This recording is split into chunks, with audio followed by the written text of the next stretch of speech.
On February 13th, 2021, I officially hit 100,000 subscribers on YouTube. Look at that! 100,003 subscribers. And it has been a long time coming. I'm gonna get sorted on Pottermore. I can't believe that I'm a Slytherin. That is inaccurate. 6 years I've been making YouTube videos. I started watching YouTube probably when I was 11. Checked my YouTube channel today and noticed that I hit 1,000 subscribers. Just become really stressed and overwhelmed with it. Good enough, and I don't feel like my videos are good enough. It also was a big confidence boost to finally cross the 3,000 subscriber threshold this month, so thank you so much. Have you ever seen an Instagram story and wondered, hey, how did they do that?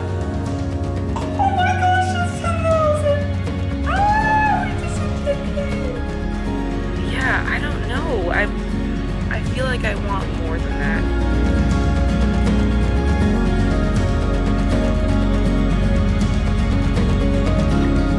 Exciting. It's pretty cool to see that there, but it's also, I don't feel that different than I did before I saw that. If only 12-year-old Katie would have known that, I guess. I actually started my YouTube journey back in 2008, 2009, watching creators like the Vlogbrothers and Charlie McDonnell. And back then, before YouTube was owned by Google, in order to get a new username, you had to actually just start a brand new account. And so preteen Katie was obsessed with finding the perfect username for her YouTube channel, and so started probably like 5 or 6 channels during that era, until finally I settled on Catherine the 19th in 2011, which is the actual original name of the channel that you're watching right now. I started this channel in September of 2011, just about 10 years ago. That's right, it took me 10 years to reach 100,000 subscribers. Some people might be kind of embarrassed by that because yes, it is way longer than it takes most people, but I'm actually kind of proud. The reason why it makes me so proud is because most people in my position would have quit by now. I know it sounds so cheesy and I'm kind of embarrassed to admit this to people, but my dream ever since I was a cringy preteen was to be a famous YouTuber when I grew up. And while I by no means feel famous now, I definitely feel like I've made a pretty big achievement in terms of growing my audience on this platform. I've spent so much of my life just speeding right past special accomplishments because I'm so focused on whatever my next big thing is going to be. I graduated university and got married all in the span of like 2 months, and the whole time I was just thinking, I just want to get started working on my business. So I want to take a moment in this week's video to share with you the lessons that I've learned through my YouTube journey of growing to 100,000 subscribers, how I did it, what I think was the most important factors in my growth, how maybe it didn't have to take so long. It definitely didn't have to take so long. And I also want to take you along for my little mini celebration of hitting 100K at the end of this video. Hello, welcome back to my channel. My name's Katie. If you're new here, though, most likely you're not new here because this is the kind of video I feel like only the OGs are gonna watch. So hello everyone, good to see you again. I still feel like this is a little bit of a surreal moment. I feel like I can't even begin to describe how much this milestone means to me. Like, this is like the equivalent of my like MTV Lifetime Accomplishment Award. I have just dreamed of this for so long. I feel like so many people, when they hit a big milestone, they're like, I never could have imagined. No, bish, I definitely could have imagined it. I've been imagining it for 10 years. I've just been looking forward to this kind of moment in my career, I guess, where I have an audience in my videos, and I just feel like, yeah, it's a cool moment of being like, I am a real YouTuber. I feel like for so many years, I felt insecure and didn't want to tell people that I was a YouTuber, or didn't really think that I could call myself a YouTuber, or I would like qualify it by saying I'm a small YouTuber or whatever, because I didn't want people to think I was taking it too seriously, because then I'd be embarrassed that I didn't have enough subscribers or whatever. So now I do feel like I've kind of reached a somewhat critical juncture where I'm like, yeah, I'm a YouTuber. I can be proud of that and, you know, satisfied with the work that I've done. But as we'll get into in the lessons I'm about to share, it's also kind of been a moment of realization that there's no reason why I couldn't have just been fully claiming being a YouTuber this whole time, because the numbers really don't define you. Surprise, surprise. Haven't we all been telling ourselves this for a long time?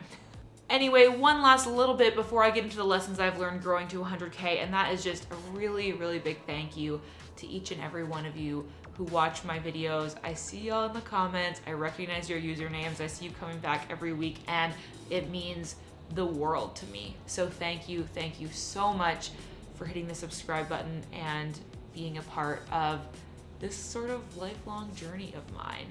All right, let's get into the 5 big lessons I've learned on my journey to getting 100,000 subscribers on YouTube that I think would probably be valuable for you if you are also trying to grow on YouTube or really any other social media platform.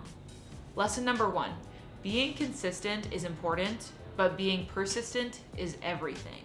Everyone says to be consistent on YouTube. If you have watched any videos that talk about how to get to 100K, how to get to 1 million, whatever, they always say you have to be consistent.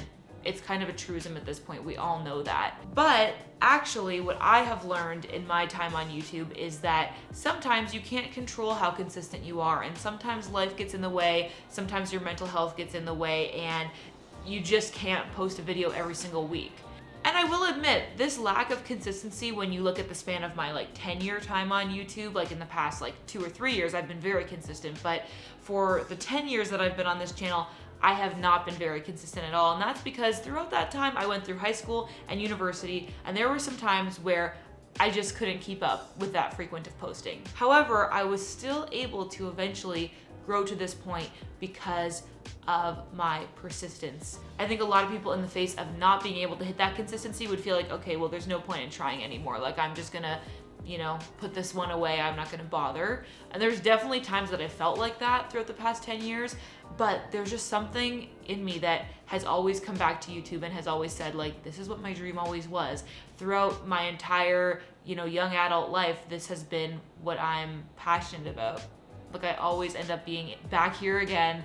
Kind of feels like my home on the internet. And so I just kept trying. I just kept picking it up again. Even after 6 months, a year of not really posting, I would make another video, reintroduce myself to the world, and just give it another go. And I think that is why being persistent to me and my own growth has been more important than, a really, really long string of consistency, because it's well, I just couldn't. There were times when I couldn't. And you know what? It is kind of starting square one if you haven't posted in a really long time, but you just got to pick it back up and try again.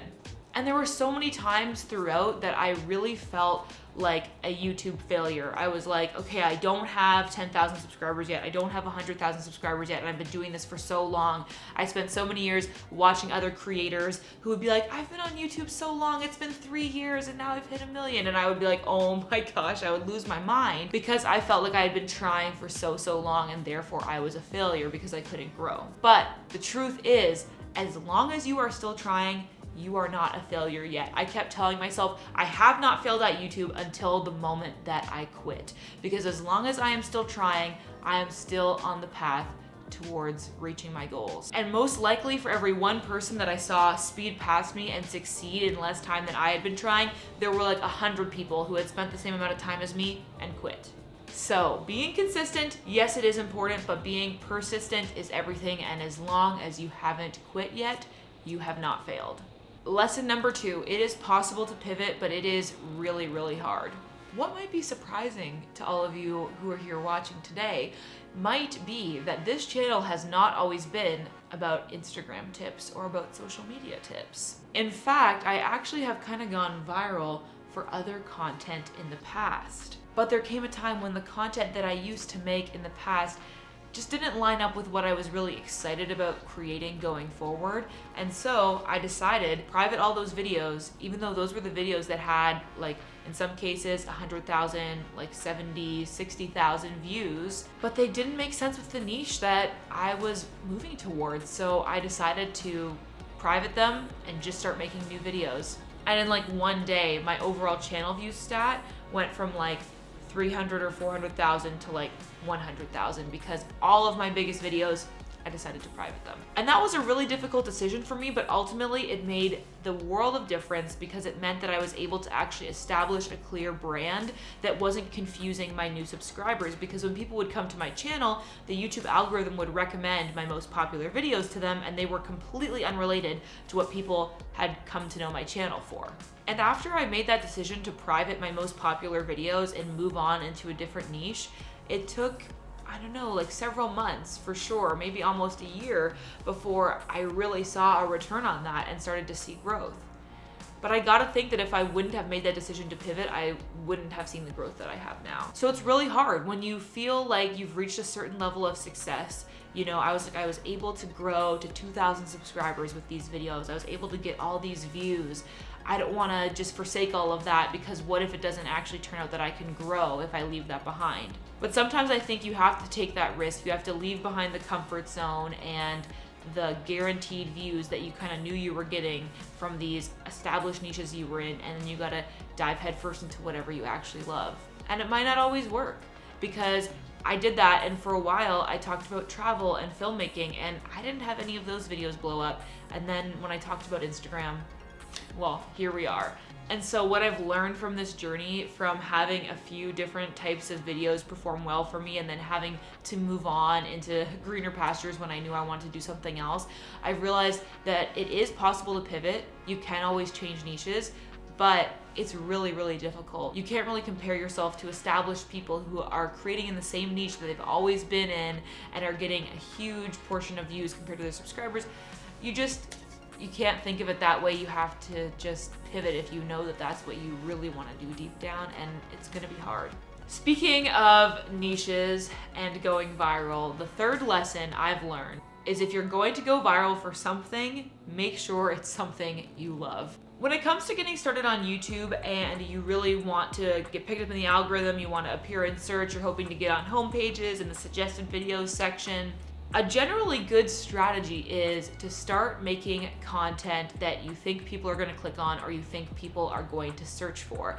Doesn't mean that you have to put yourself in a very specific niche from the beginning. You can try out a couple different related topics and just see what starts to perform best and then go in that direction. And that's a really great strategy. I think that it works better than pigeonholing yourself from the very beginning, because the niche that you just abstractly choose might not turn out to be that successful, but by trying out a few different potential niches and seeing where the algorithm takes you can be a lot quicker of a way to grow. But the problem with that, and something that I have personally grappled with for the past 2 years, is that if you happen to make a video that you think of as just kind of a one-off, just something that you'll do for fun this one time, and that video happens to get 1.5 million views over the course of the next 2 years and consequently grows your YouTube channel to 100,000 subscribers, obviously with the addition of other content along the way, then you're gonna kind of end up in that niche, whether you want to or not. And I don't think it'll be a surprise to anybody who's watched my channel for a long time that I didn't really set out doing this YouTube thing to be an Instagram guru. In fact, if you go back to the time on my channel when I first started blowing up, you'll see a number of videos where I'm like trying to convince the audience that I'm not an Instagram expert because I was so reluctant to go down this like social media marketing tips path. Now, that being said, I don't regret it for a minute, because I wouldn't trade this success or this audience for anything, especially if you would ask Katie 2.5 years ago, if you have to be an Instagram tips person, will you do it if it means you get 100K on YouTube? I would have been like, yes, I will talk about whatever you want. I mean, like, I just really wanted to be able to grow. This has always been my dream. And I've always been interested in social media marketing. It's not like it was totally out of the blue for me. Like, I do love Instagram. I love creating content for social platforms. Like, I've always been into marketing, so it makes sense. But I've also kind of always wanted to be a entertainment content creator, somebody who makes lifestyle or travel or, you know, just generally creative content that's known for like my personality and my storytelling, not necessarily for my tips and tricks. And being an education channel on YouTube is very different than being an entertainment channel in terms of the format of the content. And I don't know, maybe this is just what I'm better at, but it's never been what I'm like super, super excited about.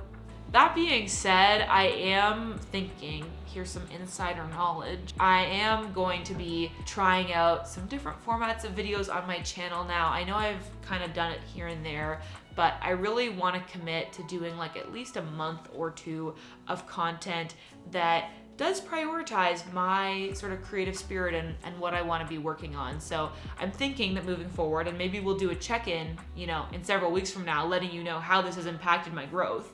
I'm thinking of doing every other video, like an Instagram tips or, you know, social media growth video, and then something that's a little bit more fun, lifestyle, maybe about entrepreneurship, being a, you know, digital nomad once that starts to be a thing again, minimalism, all that kind of stuff, just sort of like young adult, early 20s lifestyle stuff. And we'll see how that goes, because I think that I'm gonna have a lot of fun doing that, and I'm hoping that some of you will enjoy those videos, and I'm gonna keep it pretty balanced with my Instagram growth tips as well, because I know that y'all like that too. Channel updates aside, the lesson from this is that make sure that what you're creating is something that you really love and that you can commit to, because otherwise you're gonna end up between a rock and a hard place when you're like, I wanna work with the YouTube algorithm, I wanna keep growing, that's a big priority for me, but I also wanna create stuff that I really love, and I'm not really creating stuff that I really love. And if you can confidently say any one of the videos that I've released, I'd be happy if it went viral, then you'll be in a really good spot for growth, so, and I envy you. But trust me, I've had one too many conversations with my close friends about how I just want to make this kind of content for my YouTube channel. And hopefully someday down the road, I'll be able to sit down and be like, here are the lessons I've learned from getting to 1 million subscribers. It's a good time to pivot when you hit 100K. We can hope. Lesson number 4, you just have to get lucky. This is something that no YouTuber wants to admit, let alone YouTubers who give advice about growth. And don't get me wrong, there definitely are some tactics that can help you along the way with growing on YouTube, like making searchable videos, creating content that there's high search volume for, but not a lot of people answering those questions, like educational how-to type videos. That is a very structured and tried and true way to grow on YouTube, for sure. But, and I firmly believe this, something that no one can truly teach is the virality of just showing up on the homepage with your first or second video, like Janelle Van Girl style, and just blowing up overnight. I really truly think that that is a very magical combination of right place, right time, right content.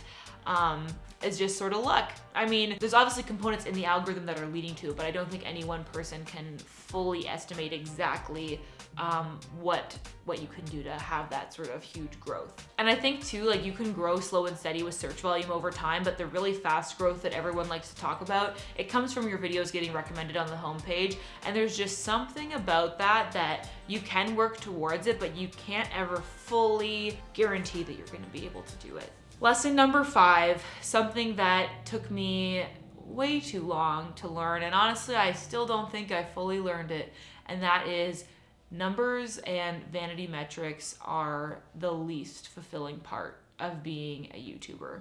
You always think that more subscribers is gonna mean more validation, is gonna mean more happiness, more confidence. But in reality, you're always gonna feel like you could have more. And as soon as you get to the point of having a certain number, you're all of a sudden gonna see yourself for who you really are. And you're like, I'm not a successful YouTuber. I used to think people with 100K were famous. And now I get here and I'm like, oh, but look around. There's people with 500K, 700K, 1 million. And you're always gonna feel that way, because when I was a creator with 1,000 subscribers and I saw someone with 10K, I was like, oh my gosh, they might be too famous to talk to me. So your perspective is just always changing. It's like the hedonic treadmill or whatever. You get more, so you want more, and you never fully feel satisfied by these like measurements of your worth, which they aren't really, but that's how you feel they are for sure. So if numbers haven't led me to feel satisfied as a YouTube creator, like if hitting 100K hasn't been the biggest thing ever to make me feel so happy and so proud of myself, what are the moments that actually make you feel satisfied in a career as a YouTuber? Well, for me, one of the biggest things has been getting to meet some of my favorite creators over the years when I've been able to go to VidCon or Buffer Festival, and I've just been brave and walked up to people who I really admired and said, hey, I love your videos. Like, can we get a selfie? Because I really love your channel. Those have been some really, really fulfilling moments for me. And you know what? Most of the people that I met them when I had like 10K or less subscribers. In addition to meeting creators that I admire, I've also made friends through this YouTube journey. Meeting people who are also creators and understand the joys and the struggles of making videos for the internet has been hugely fulfilling for me, and I'm excited to be able to keep making more of those connections. Especially fulfilling moments have been when somebody that I really, really admire as a creator has eventually become like an acquaintance and then a friend to me. Charlie, I don't know if you ever watch these videos, but shout out to you if you do. Just a quick story. Charlie Prangley is a creator that I look up to a lot, and I watched every single one of her videos, especially in like 2015 and 2016, and I eventually got brave enough to ask her to do a collab with me, and we've done a couple collabs since then, and I feel like to me that's hugely fulfilling and a big representation of my growth on YouTube, going from seeing myself as like a fangirl to seeing myself as somebody that could bring some value to a collab and actually create alongside my favorite creators. Other times when I felt the most fulfilled has been getting really supportive feedback from all of you. Every time I see a kind comment, every time I see a comment saying that my tips or advice have been helpful to you, that just like warms my heart so much and makes me feel like I'm actually doing something here. And of course, probably most of all, the fulfilling moments of being a YouTube creator have been making a video that I feel really, really proud of. Like when I'm editing it, I'm like, this is a sick video. I'm so happy with how it's coming together. I feel like it's telling a story, it's giving information, it's being informative. We got some great shots here. That's when I feel the most excited. And so I hope if you are also on this journey and you maybe haven't got to that milestone that you've been looking forward to, that you know that you can find fulfillment without hitting those milestones, even though I know we all look forward to them, but focus on how you can connect with your favorite creators, meet friends online, create stuff that you feel proud of, and provide feedback to others and then get that positive feedback in return. And of course, one of the biggest ways that I have found fulfillment in this YouTube journey is sharing it with my friends IRL, who are not necessarily YouTubers. When I was in high school, I would avoid telling anyone that I had a YouTube channel because I was so embarrassed by it. I was afraid people would make fun of me for having a channel but not having that many subscribers because I thought it looked like I was like a tryhard or something. And there is something really vulnerable about saying, you know what? This is something I want to do and I'm working on it, but I'm not there yet. It's kind of like performing a new song you learned on the guitar for your friends when you like barely know 3 chords. And so I didn't want to tell anybody, and I didn't really tell people about it. And when I got to university and I was like, you know what, I'm gonna be making some like lifelong friends here, and I want to be able to vlog and I want to be able to document this really transformative time in my life, I was like, I'm just gonna tell people. I'm just gonna admit I am a YouTuber. Yes, I have 300 subscribers, but I am trying really hard at this and I'm passionate about it. And as it turns out, my friends were all very, very supportive of that and very positive about my videos and willing to be in my vlogs and loved watching my vlogs. And now I have so many great videos documenting our memories and our adventures together. It's fairly justifiable that this would be the point in the video where I feel emotional because the number of subscribers really doesn't matter. I don't feel any more confident about the videos that I'm making now than I did a year ago just because I have 100K subscribers, but what has made all the difference is my friends who are always so willing to talk through my ideas even though I've brought them up a million times and encourage me even when I feel like I'm not good enough to do it.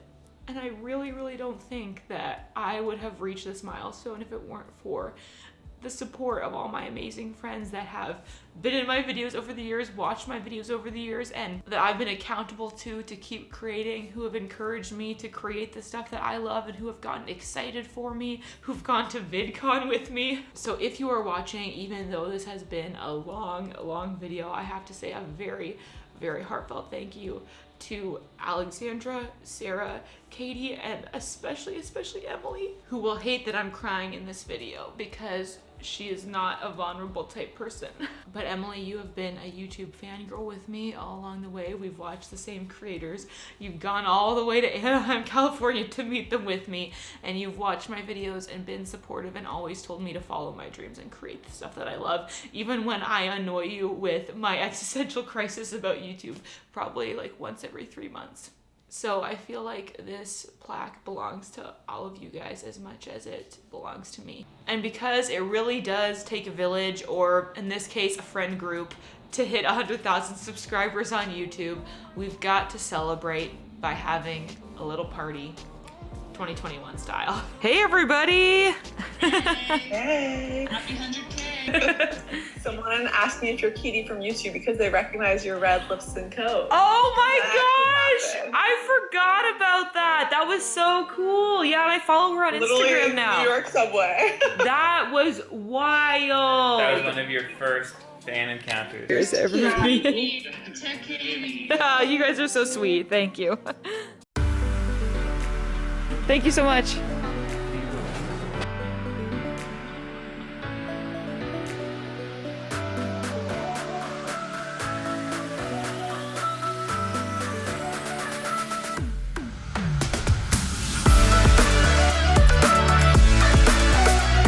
Yeah, we've got a little bit of a mess on the ground, but hopefully it's worth it. Let's check out the Something like photos. this. Oh, that is sick! I love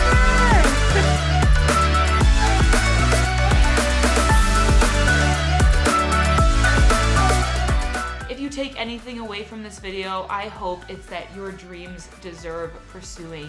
Even your wildest, silliest dreams that you're scared of telling people because you're afraid of what they think, they are worth going after. And if you don't quit, you haven't failed yet. And it's true persistence, the kind that takes years or maybe even a decade, that is going to yield true results for you, results that you can really, really feel proud of. Often we feel like completing something really quickly is the true mark of success, and our society really prioritizes speed. Like being able to hit 1 million subscribers in 6 months or whatever is lauded as this huge, huge accomplishment because we're all just trying to get somewhere and we're trying to get somewhere fast. But I really think that completing something, especially completing something that takes you a hell of a long time, is really, really worth celebrating because, yeah, you weren't the fastest to do it, but you really, really stuck to it. Even though you had infinite chances to give up, you never did. And that is something worth celebrating. Thank you so, so much for watching, and thank you all for subscribing. And I hope that you all are following your dreams. And I will see you in the next video. Bye.